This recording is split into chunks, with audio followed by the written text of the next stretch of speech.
Tonight on Top Hangar, I get pissed. James is aloof. And Richard falls in love with an alien. Welcome to the third episode of Top Hangar.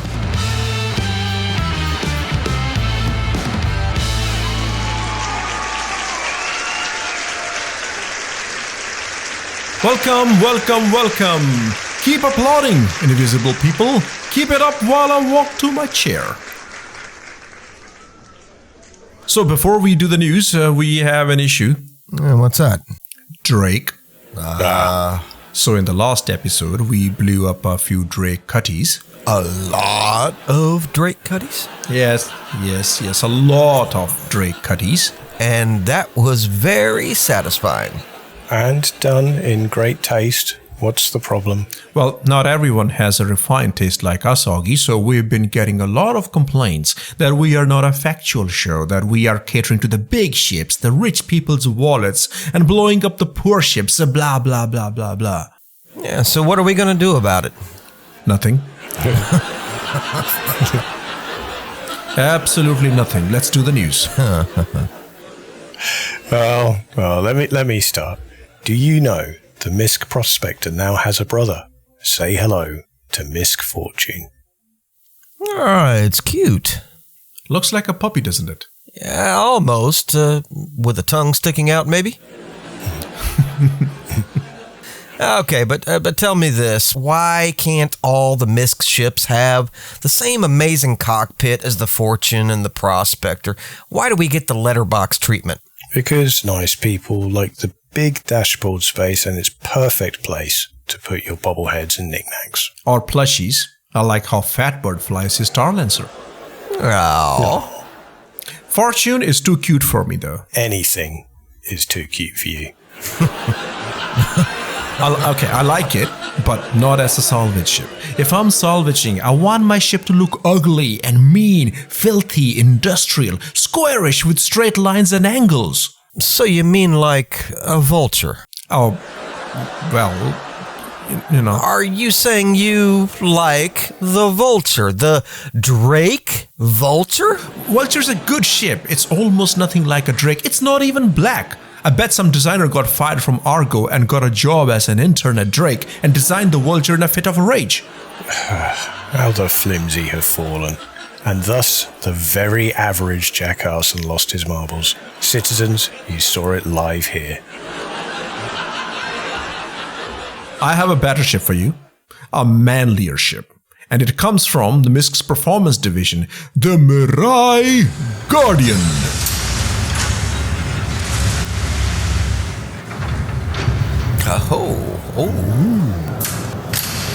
It is big, mean, overpowered, looks awesome, and has stripes at the right places. Yeah, Mirai knows how to design their ships for sure. Or at least where to put the stickers. You bought one, didn't you, Jack? How's it for flying? I don't know. Why? I don't know how to get inside this ship. Mirai designs great ships, but they are as confusing as the streets of Arcop. Oh, apparently you can get inside through the cockpit windshield. Yes, and I've been looking for that bloody floating F button everywhere. And he keeps losing his marbles further. Let's just move on from the marble talk. Let's talk about the ship we're going to focus on today. Now, we normally wouldn't even review this ship as it's been made on the wrong side of the universe, but having been blamed that we don't review poor people's ships, we are willing to do it. Really? The wrong side of the universe, you say? That's right. It doesn't even fly the right way. You just can't fathom that the aliens make better ships than humans. Oh, so it's an alien manufacturer. Yes, and we all know Dash here has a thing for our alien overlords. Oh, come on. They're just trying to bring some competition to the ship market. This thing is a thing of beauty. Let me show you.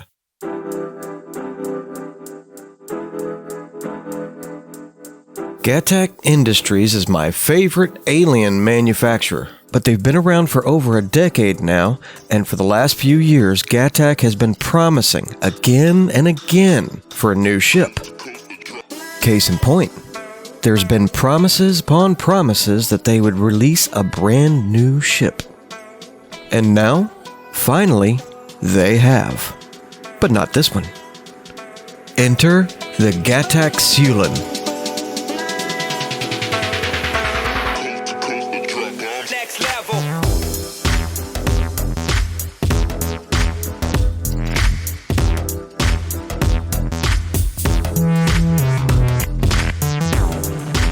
This here, then, is the Gatac Syulen.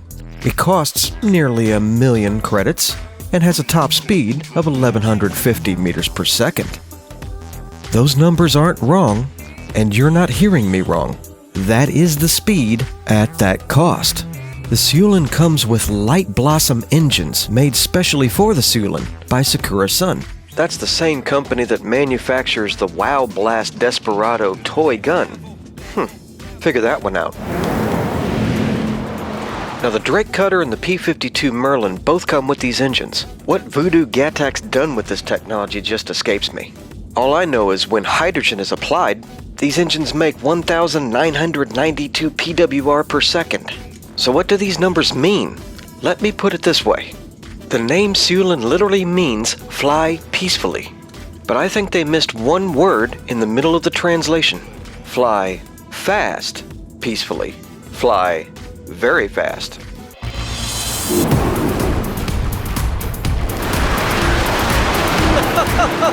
This is too much for my body. Oh, I'm in a monster. Oh, my dear God. Woo!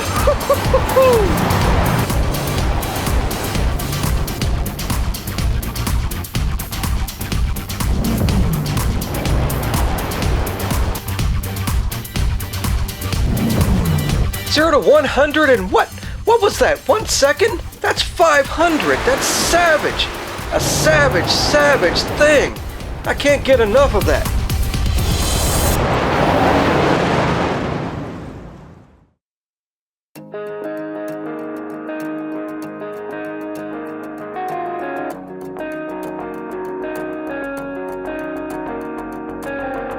The drama isn't restricted to just the speed, because inside the Syulen it's like a cyberpunk's idea of a 90s discotheque.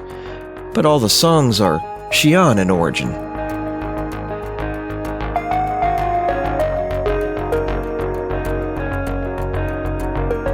And the detail is beyond obsessive. Every single nut and bolt is made of Xi'an patented lightweight materials, which I can't even pronounce. The name badge takes a whole month to carve out of one solid piece of whatever that material is. Each thruster also sculpted from one single piece of metal. It takes 5 days to make.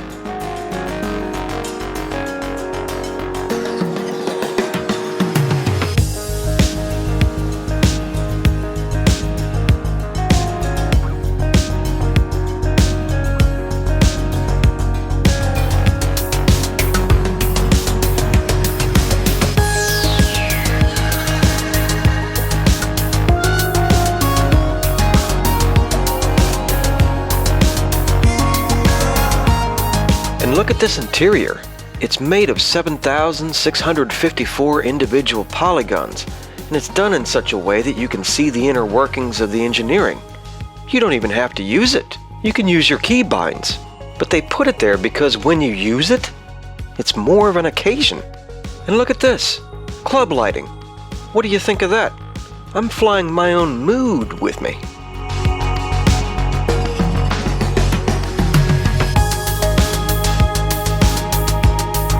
This fanatical attention to detail goes on and on and on and on. Even the body is more high-tech than you'll find on a racing ship. It's made from this weird kind of material, which is very hard to pronounce, and even I don't know what it means, now that somebody's told me. It's a blend of different materials. It doesn't shatter when you crash, which you will find very useful should you find all that power propelling you towards a landing pad. Not every element, though, is quite so cutting edge. Gatac hasn't gone with the fashionable step landing gear like most of the spaceships do today, because they make up for faster and easier landing and takeoffs. Gatac went for an obtuse rocket ship vertical takeoff system by using the wings of the ship as landing gears because it's efficient and a whole 100 kilograms lighter.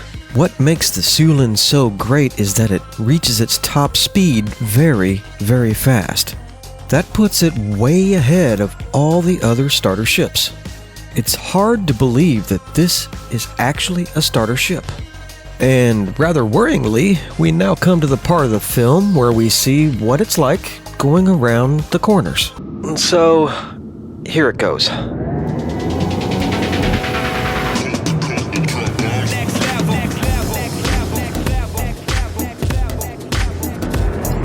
Amazingly, you can corner this ship like a half-wit and come out the other side alive. That's because in the Syulen, the Dark Lords of Aerodynamics are watching over you. You see those shiny things spitting fire? Those are the maneuvering thrusters, and they measure which speed and direction you're going and adjust accordingly to keep you steady. That's just astonishing. Oh, you beautiful engines! I'm in love.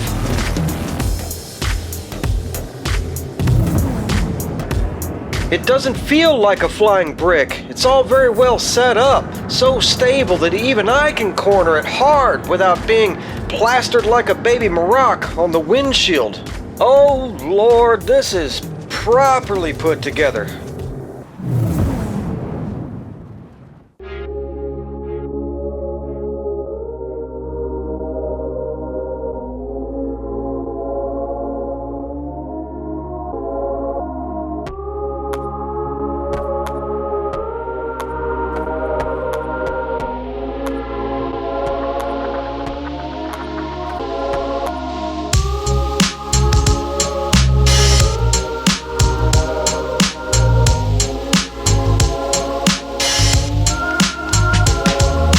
Gatac always had a tough road ahead, but the Syulen has pulled it off.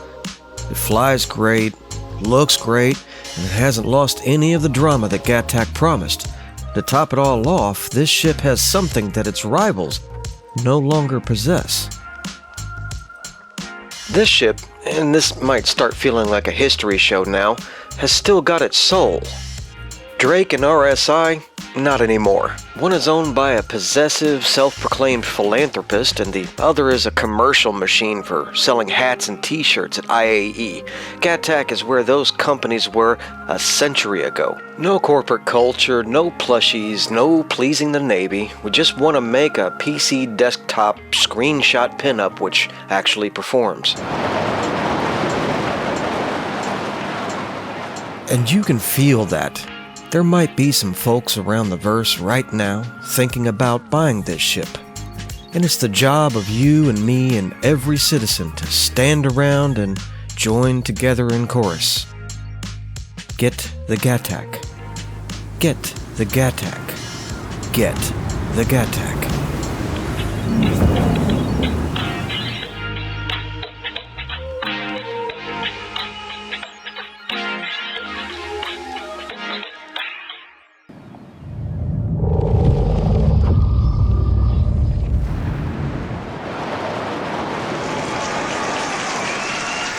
That's magnificent. I know.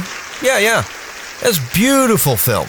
Okay, what do you have to say about that? Can I show you something?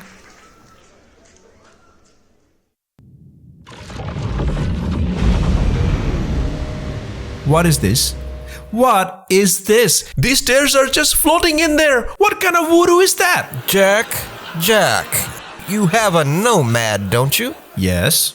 What kind of landing gear does that ship have? That's hovering technology, and that's a landing gear. This is the entry door. I don't want my entry door to be floating in the air. The aliens are trying to kill us.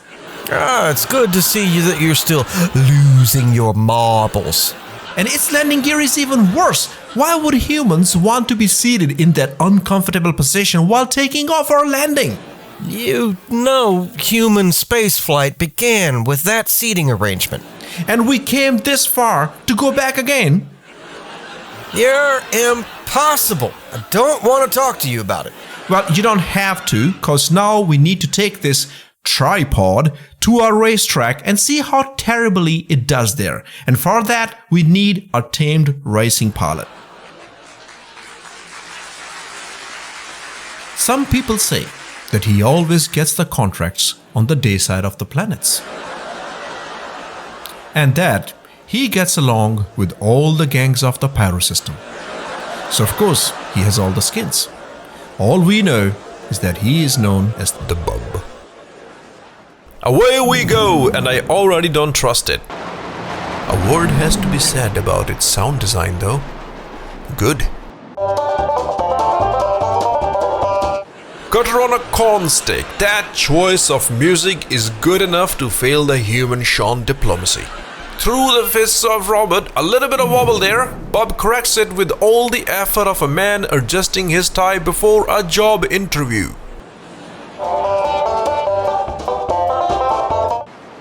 Through our sponsored corner, TBF4 combat knife this week. Cut the chase, get to the point. Through the drums, with the tail lights on. I know what music I am playing to Wicklow this Luminalia. Is he leaning? Is he not? How do you tell that you're leaning into a corner with that design? This ship is not very viewer friendly. Through the claws of peril that haven't been very perilly of late. Final corner now, and honestly, I don't like how easy this looks. The Syulen isn't struggling, it isn't complaining, it's just working. And that's the problem. Across the line! Calm down, people. It's not like we are at the Crux Cup or something. Yeah, that flying by Bub, that was Crux Cup worthy. Try doing that for 24 hours. I wish it took him 24 hours to do that lap, but unfortunately, the Gatac tripod did the lap in 1 minute and 44 seconds. Oh, wow! That is fast. Now, you could say those are some inhuman speeds. We will never hear the end of this. No, you won't, puny humans. Well, you know what? I have to admit. And our lowly paid intern at Lorville, Dupe is his name, put it perfectly. If you're looking for a premium starter ship with unique design, clever interior, external cargo storage, 3 size 3 guns, and lands funny, then you should definitely consider Consolidated Outlands Nomad. Huh? Hey. No. And on that tally torpedo, we have to say goodbye. No producer talk after this episode, so go ahead and watch our previous episodes now. I'll see you in the verse. Fly safe, 07.